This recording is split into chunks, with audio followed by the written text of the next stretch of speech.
Hey, hey, hey. Hello, students. Nice for you to join us here today.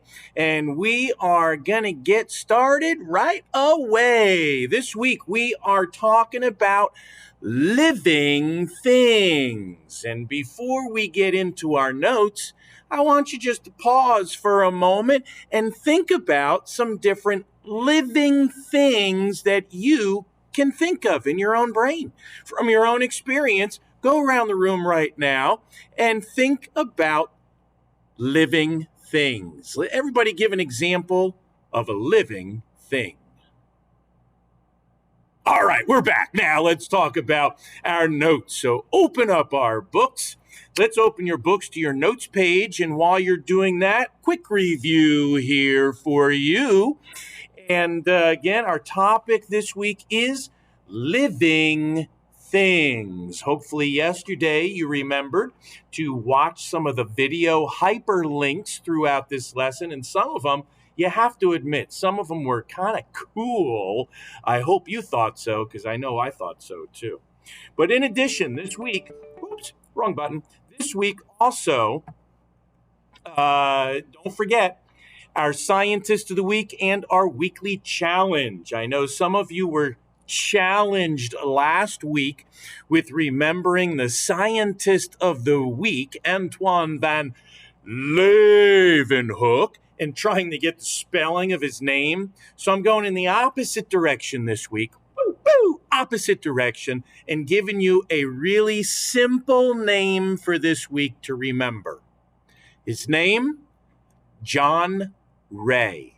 I don't think we'll have a simpler name this year than John Ray. So I hope you can remember his name for Friday's quiz and think about his claim to fame here.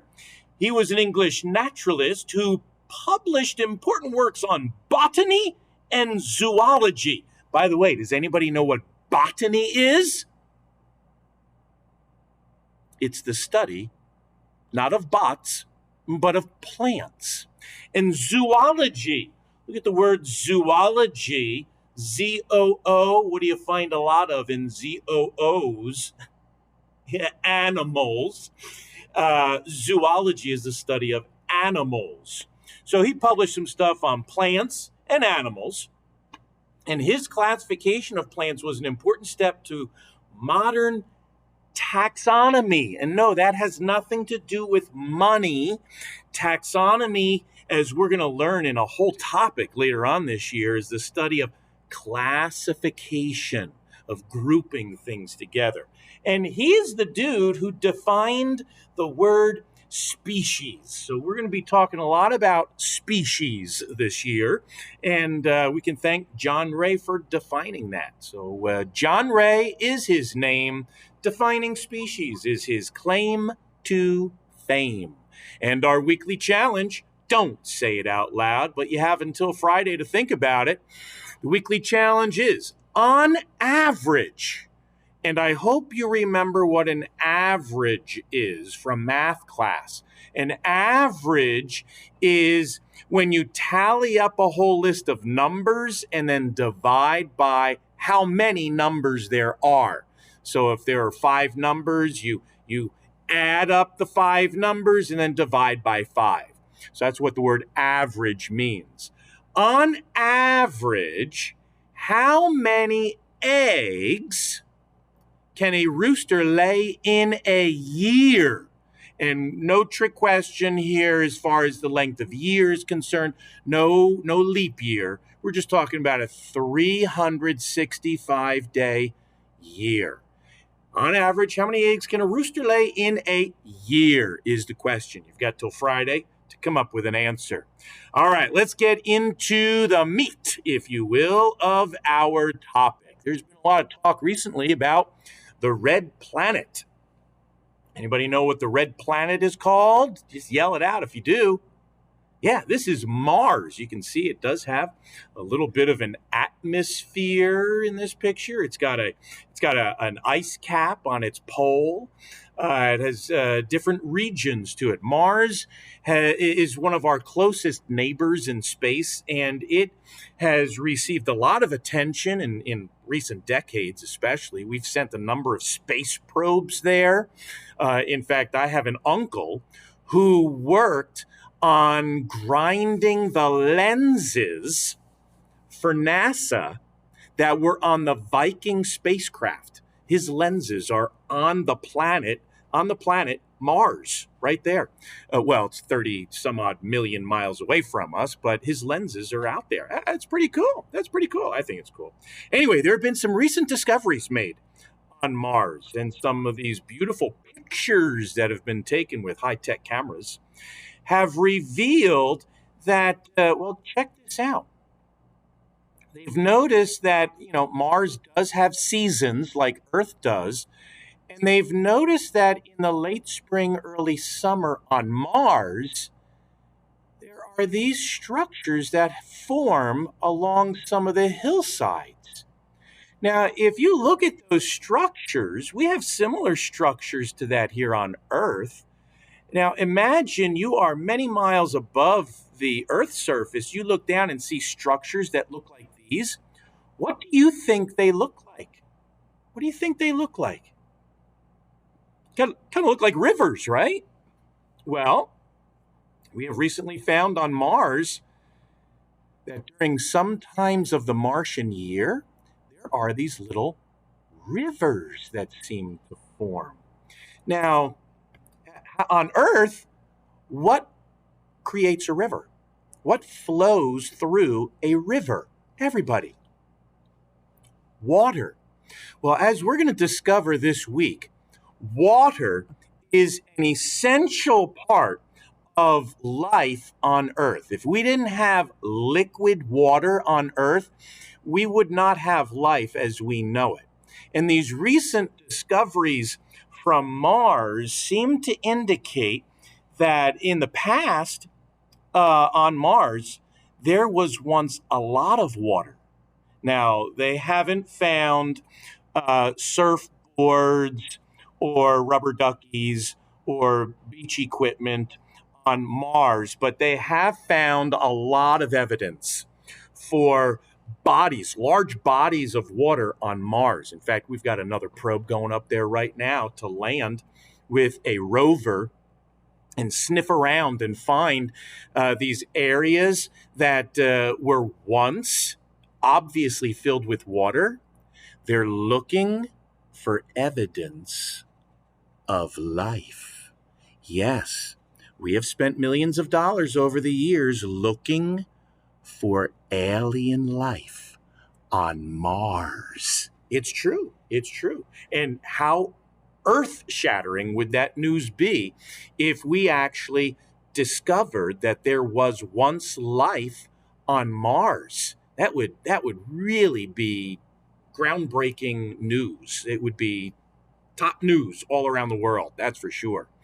And what if we found that there was actual life on Mars today?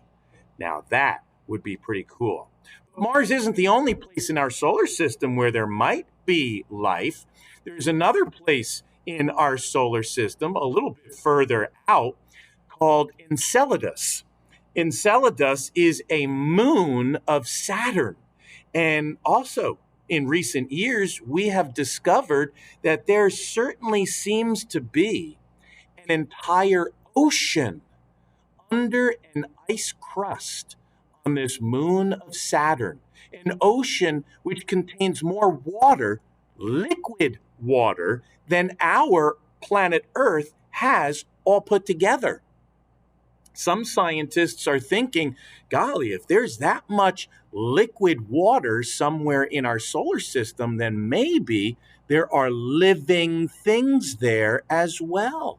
And so the world community is pooling together, so to speak, and trying to come up with a mission to Enceladus to see if we can drill a hole through this ice crust and put a probe into the liquid oceans of Enceladus and see if we can find any living organisms there swimming around even today. Who knows what we might be able to find. Now, we're not going to be focusing in our notes this week on possible extraterrestrial life somewhere beyond Earth, which, by the way, is what extraterrestrial means. Extra means beyond, terrestrial refers to Earth. So, extraterrestrial, simplified by the letters E-T, E.T. go home. Extraterrestrial, or ET, just means beyond our own planet. So right now we're going to focus in our notes on living things here on planet Earth. So in our notes, make sure we open up our notes page here, and we're going to discuss now some similar characteristics that all living things on Earth possess. Now, I've put in parentheses on Earth because as of today, we have yet to discover living things anywhere else in the universe. Only planet Earth, as far as we know, as far as we've been able to observe, has living things. But if we should discover living things or evidence of life somewhere else in the universe, who knows what kinds of characteristics those living things might have. They might have similar characteristics to life on Earth. They might have characteristics that we can't even imagine. Who knows? I don't know. Do you know? I don't know. So, let's focus on some of the similar characteristics to living things here on Earth, because we are somewhat familiar with living things here, although we are still discovering new species every day. We've discovered and identified millions of species already, certainly most of the big ones that we can see easily. But many scientists estimate that we've only even discovered about half of the organisms here on planet Earth. There are many microscopic critters that we have yet to even discover, much less learn about. So this list of characteristics we're going to discuss has primarily to do with those organisms, those living things that we are aware of. So let's begin with number one. The first characteristic of living things here on Earth is that they are made of cells. As far as we know, all living things on planet Earth are made of cells. Now, we're going to talk a lot more about cells this marking period. We're going to be exploring the structure of cells, the properties of cells, the life cycle of cells, the reproduction of cells. We're going to be learning a lot about cells. We're going to be examining cells under magnification. We are going to spend much more time on cells than we are today. For the time being, just know it's a basic unit of life. And all living things on planet Earth are made of them. And by the way, here's a couple of pictures. These green cells are examples of plant cells, and these weird looking things, these are examples of animal cells. So we've got plant cells, animal cells, but they're not the only kinds of cells on planet Earth. There are other kinds of cells that we'll be exploring in upcoming weeks as well.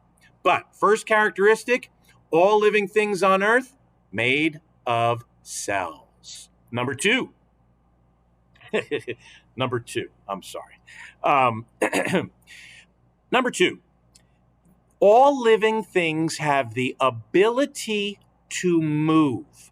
I'm moving right now. You may be moving in your seat or wherever you are watching this from. Living things move around.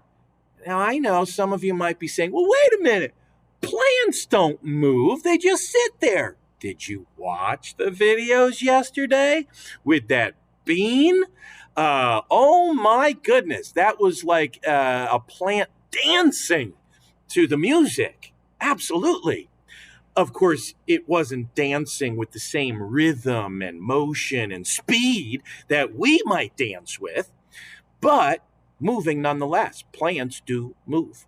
All living things have the ability to move. In fact, even if you sit still as you can sit right now,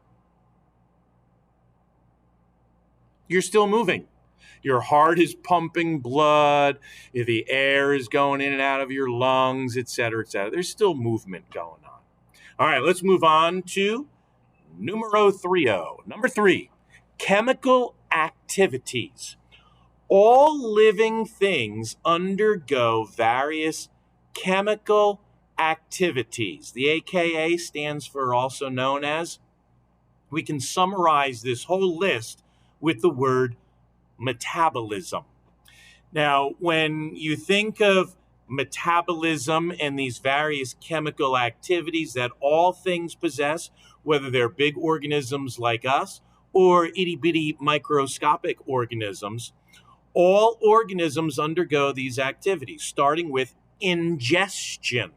Look at the prefix in, gestion. Any idea what that word means? It means basically putting food into your body. Ingesting means eating. How many of you ate something this morning? I hope you did. Breakfast is the most important meal of the day. And if you didn't eat anything, you're probably getting hungry. But I'm sure you've all eaten something or ingested something within the last 24 hours. And as a result, you got something going on inside your belly right now. Could anyone tell me, what do you think is going on inside your belly with that food you've ingested right now? If you said digestion, you're right. You are digesting your food. Well, what does that mean? Well, it's a chemical activity. Right now, your body, and whether we're talking about a human body or a microscopic organism, in all cases, we are. Sorry about that. You probably heard that little ringing. It was a spammer calling my phone, interrupting our lesson here. Very rude. So I rejected their call. And I'll add them to my spam list later on. Anyway, back, where were we? Digestion. Digestion is a chemical process.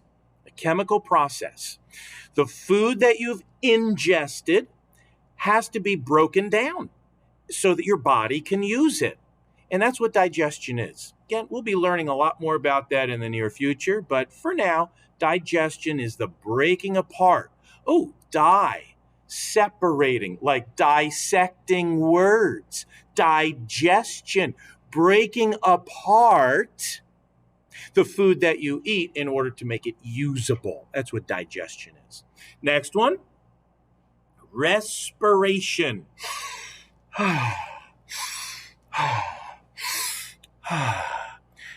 Oh, I'm a little bit lightheaded now. When many people hear of the word respiration, that's probably what they think of.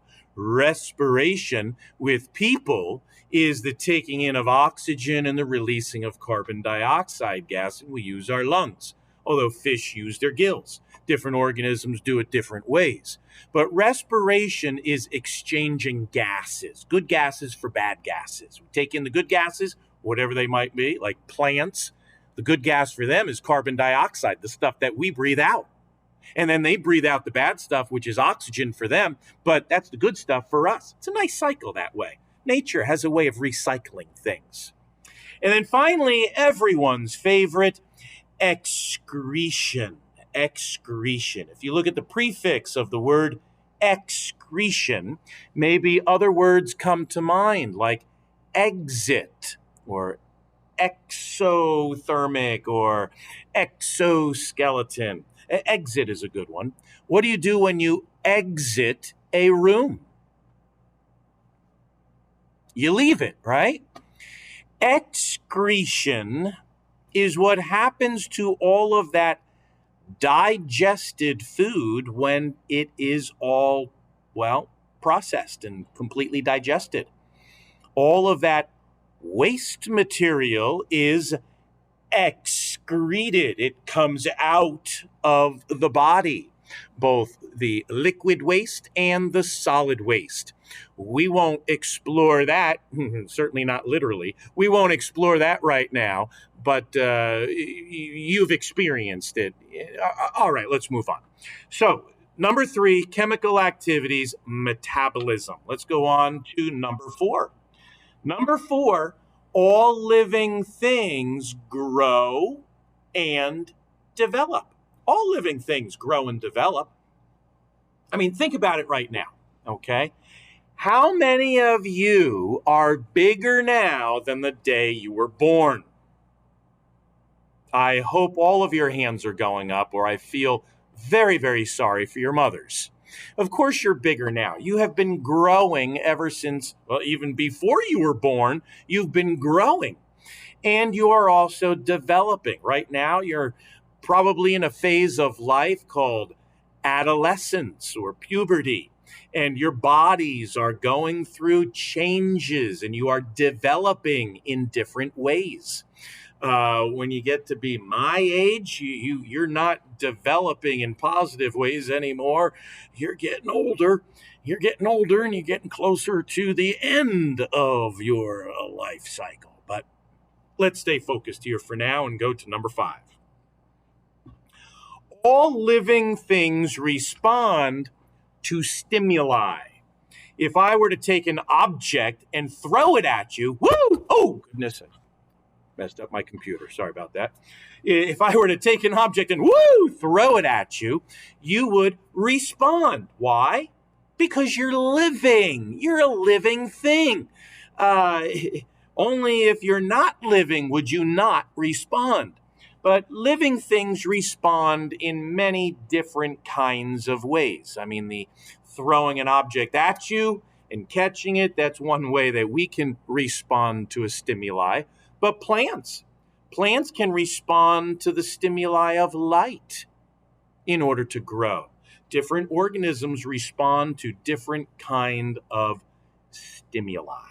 And that brings us to the number six characteristic that all living things here on earth possess, and that is they all reproduce. Now, you'll see there is a hyperlink here. If you did not watch that hyperlink yet, you might want to do it. It's about reproduction.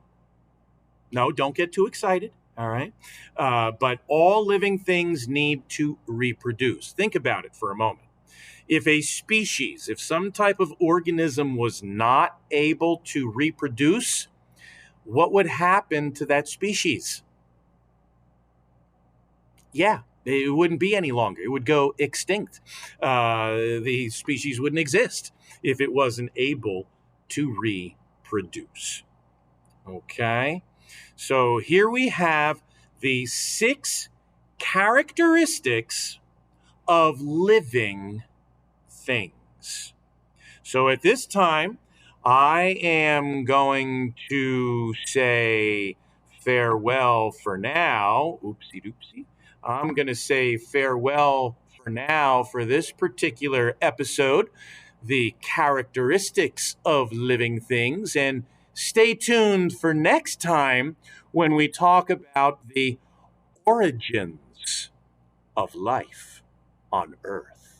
So for now, head back to Google Classroom, our one-stop shopping for science info, and bye-bye.